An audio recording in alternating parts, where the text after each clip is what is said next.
In Surah Al-Mu'minun, chapter 23, verses 12 to 14, there are approximately 8 beautiful points, eloquent points, describing the development of the human embryo in a very unique and eloquent way. First and foremost, the Quran mentions nutfa.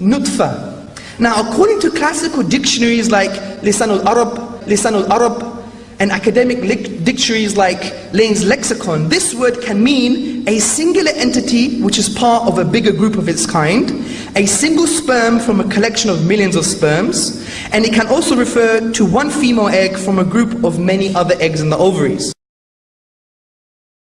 Hamza Tzortzis, senior researcher and lecturer at the Islamic Education and Research Academy, claims that a term used in the Quran called nutfa is defined by the 14th century classical lexicon named Lisan al-Arab as a singular entity from a bigger group of its kind, and that this definition means that the term nutfa refers to the sperm, ovum, and even the zygote, and not merely and purely to semen, which was considered as the reproductive material by those in the ancient world.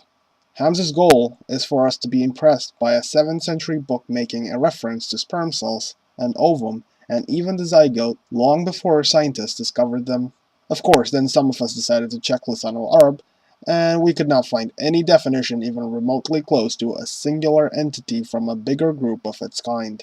Some of us then asked Hamza on his Facebook page to provide the original Arabic sentence from Lisan al-Arab that says nutfa is a singular entity from a bigger group of its kind. Hamza said he will get back, and when he did get back to us, it was in this form, found in version 2.1b, of his paper released in April 2012. He now says this very convenient definition is suggested by the following words in Lisan al-Arab: a single drop of water remaining in an emptied bucket. He also retracts his original position that nutfa can mean a sperm or an ovum. His new definition is hilariously desperate, as he states nutfa means a drop of fluid containing sperm or ovum. Let's not even comment on how much of a pathetic inference it is to say that the statement "a single drop of water remaining in an emptied bucket" suggests the very convenient definition of a singular entity from a bigger group of its kind. The reason for not commenting on it is because this is not where the story ends. Some of us then decided to check Lisan al-Arab again, and we still could not find the definition of a single drop of water remaining in an emptied bucket. However, there were 2 instances that could be considered as contenders for this definition. The first instance is only remotely close due to it containing a reference to a drop of water. However, this clearly cannot be helpful to Hamza or any other Muslim because this definition is not even referring to the same word in the Quran. The word in the Quran is nutfa. The word here is nutafa.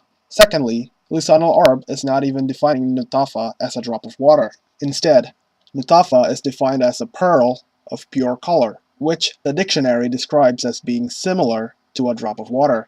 It is not saying nutafa is a drop of water. Therefore, this cannot be what Hamza is referring to. The second instance comes very close to Hamza's given definition from Lisan al-Arab.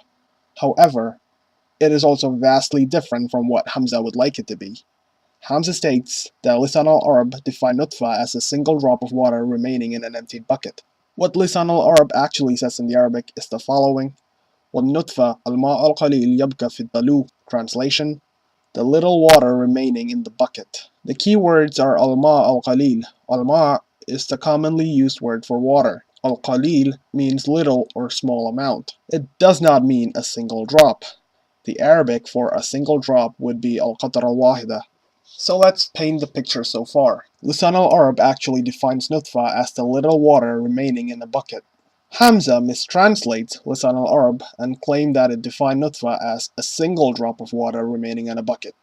Hamza then claimed, without any justification, that his mistranslation suggests the very convenient definition of a singular entity from a bigger group of its kind. Hamza then uses this desperately weak inference, based on a mistranslation, to make the claim that nutfa refers to a sperm, ovum, and even the zygote. Or at least that was the case in version 1. Since he got busted on his misrepresentation of Lisan al-Arab, his version 2.1 suggests in a very convoluted manner that nutfa refers to a drop of fluid containing sperm or ovum. Now, if you thought such an amount of academic dishonesty was the end of it all, think again. Here are some other statements from Lisan al-Arab that Hamza did not show us. For example, Lisan al-Arab states, وَالنُّطْفَ مَاءُ الرَّجُلِ. which literally translates to nutfa is the water of the man, which is always understood to refer to semen. Likewise, Lisan al-Arab also states, وَبِهِ سَمِيُّ الْمَنِيٌّ نُطْفَ لَقُلْتُهُ, which translates to, by this, semen is called nutfa for its small amount. Thus, Lisan al-Arab states very specifically that semen was called nutfa by the Arabs because of its small amount. In other words, semen was called nutfa because semen is a small amount of liquid, a ma al-qalil. If that wasn't clear enough, consider this.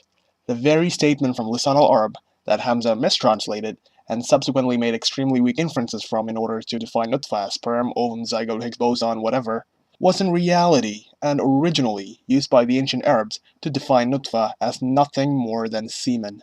Yet if you thought such an amount of desperation was the end of it all, think again. The following is a hadith from the Prophet Muhammad ﷺ, peace and blessings be upon him, that was never mentioned by Hamza. The hadith states the following regarding nutfa. إِنَّ أَحَدَكُمْ يُجْمَعُ خَلْقُهُ فِي بَطْنِ أُمَّتِي 40 يَوْمًا نُطْفَةً. Translation: Verily, the creation of each one of you is brought together in his mother's womb for 40 days in the form of a nutfa. Whether nutfa means semen, sperm, ovum, or even the zygote. Hell, I will even let it be a blastocyst for all I care. Humans do not exist in the form of any of these for a period of 40 days. Muhammad is wrong, the Quran is wrong, and perhaps this is the reason why this hadith was never mentioned by Hamza Tzortzis. Have you ever seen a man more incompetent? Have you ever seen such a display of academic dishonesty? Would you like to see more examples of such dishonest attempts by Hamza Tzortzis? Well, now you can, with Embryology in the Quran, Much Ado About Nothing, a refutation of Hamza Tzortzis' Embryology in the Quran, a scientific linguistic analysis of chapter 23, authored by myself and Martin Taverell. And the best part is that it is all for free. I'm not even gonna ask for donations like a certain someone. All you have to do is visit www.embryologyinthequran.blogspot.com, where the paper can be downloaded or read online. The blog dedicated to debunking the famous Islamic embryology claim also presents the paper in an easily accessible and readable format by dividing the individual sections of the paper into different pages, as well as providing resources for researching the content and raising questions or criticisms. The paper can be discussed in the comment sections of the blog without any restrictions on the character limit. The blog also has information on how to contact the authors of the paper. If you're interested in knowing more about the paper, tune in to the Gin and Tonic Show airing on September 22nd at 8 p.m. GMT. The episode will be subsequently uploaded to the YouTube channel, The Gin and Tonic Show. Please mirror this video if you can and spread the news.